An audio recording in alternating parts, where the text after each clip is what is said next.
In 1996, Peter Jackson was approached by Universal Pictures to remake Creature from the Black Lagoon. The studio was impressed by his dailies during production on his dark comedy ghost movie, The Frighteners.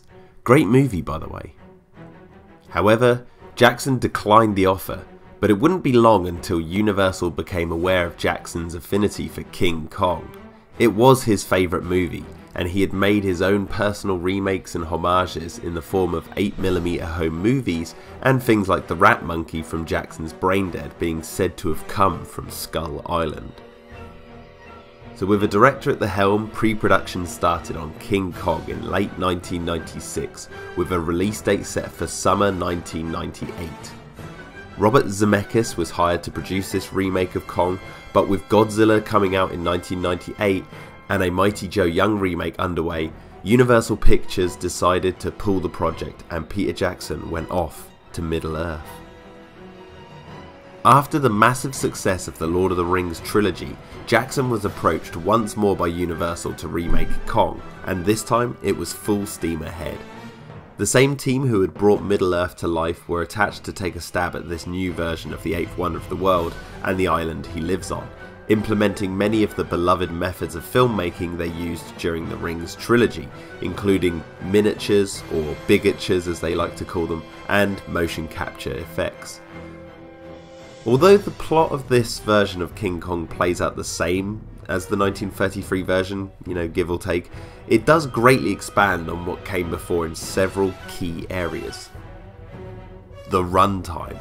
This film is 3 hours plus, which makes for a much more epic adventure in terms of scope.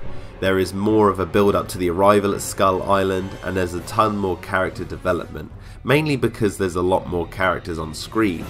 Many of them are there as sort of collateral as characters fight off the dangers of Skull Island, but the main bulk are fleshed out and have much more focus on them compared to the original. The world building. This film adds layers and layers to the backstory of the inhabitants of Skull Island. For example, the island we see in the movie is designed to be the last peak of a once great continent which is now sinking, which is why the animals there are so big. The idea being that they once had more room to move around, and since the island is sinking, the animals are being forced into each other's territories, and thus things are more aggressive on this Skull Island. But it is interesting to note that the idea of a sinking island was actually first introduced in Son of Kong from 1933, in which the climax of that film sees the very last peak of Skull Island disappearing beneath the waves. Reintroducing deleted or lost scenes. As previously mentioned in my first Skull Island Files video, Peter Jackson and co decided to not only remake the basic plot of the 1933 movie, but they also took lost scenes like the spider pit sequence and brought them to life in this remake. That particular scene, for example, is one of the standout moments, with some really interesting ideas and some disturbing ones.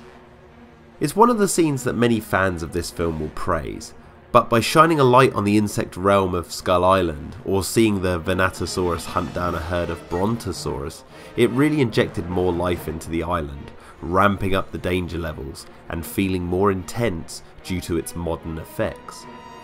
I really like this movie, and it's most definitely up there as one of the best from the Kong library. The acting, the music, the cinematography are all very impressive. I remember being blown away by everything the film had to offer back when I first saw the film in 2005. Andy Serkis was behind the motion capture of Kong, bringing the iconic character to life with his unique eye for detail. His performance was incredible and was achieved by up-close and personal interactions Serkis had with real-life primates like gorillas. And that also is what makes this Kong stand out against other versions. The silverback look to this Kong brought a realism to the character's behaviour which has actually yet to be matched. This King Kong acts and feels like a real gorilla, just a really big one, and that is all down to the performance of Andy Serkis and the effects of Weta Workshop. It might not be my favourite version of Kong in terms of look, but I can see why others really home in on it. That said, there are some things I don't like about the film. I do think it is a little bit too long, and this is coming from the guy who only watches the extended version whenever he takes an afternoon off to watch it. But that aside, I think the film would have really benefited from a tighter edit. Some moments really feel bloated and it can be a slog. I also don't like this moment in the film when Anne catches up with Kong in New York. Not because of what follows next, I actually like the scene on the ice, but rather the moment when Anne appears from the mist, standing in the middle of the road, and the whole film slows to show them meeting. It just feels too much like a dream. I mean, where are all the people, the police, or anyone else during all of this? It's a nitpick, I know, but every time it happens I stifle a laugh. Perhaps a little bit too poetic visually in my books. But that is about it for my negatives. By the way, if you haven't already watched this film in black and white, I highly recommend you do so. It changes the whole aesthetic of the whole thing, and trust me, it's amazing. I don't think I'll ever watch it in colour again. Much like what he did when approaching the home release of Lord of the Rings, Peter Jackson documented almost everything that went on behind the scenes of Kong, even compiling it on a separate DVD called the King Kong Production Diaries. There was a toy line, which was released at the time, and even a video game which Peter Jackson helped produce. It reunited the cast of the 2005 film, who all returned to voice the characters for a retelling of Anne and Jack's adventures on Skull Island. I managed to stream my first ever playthrough of this game back when this channel had just started. It's pretty good. I had some issues with the camera angles and the lack of a HUD, but you can seek out those videos to hear my initial thoughts in more detail there.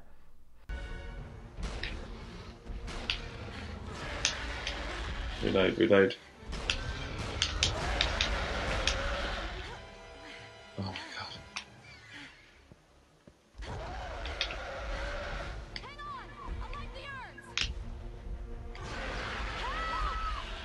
Oh my god, that was close. I thought I was gonna die.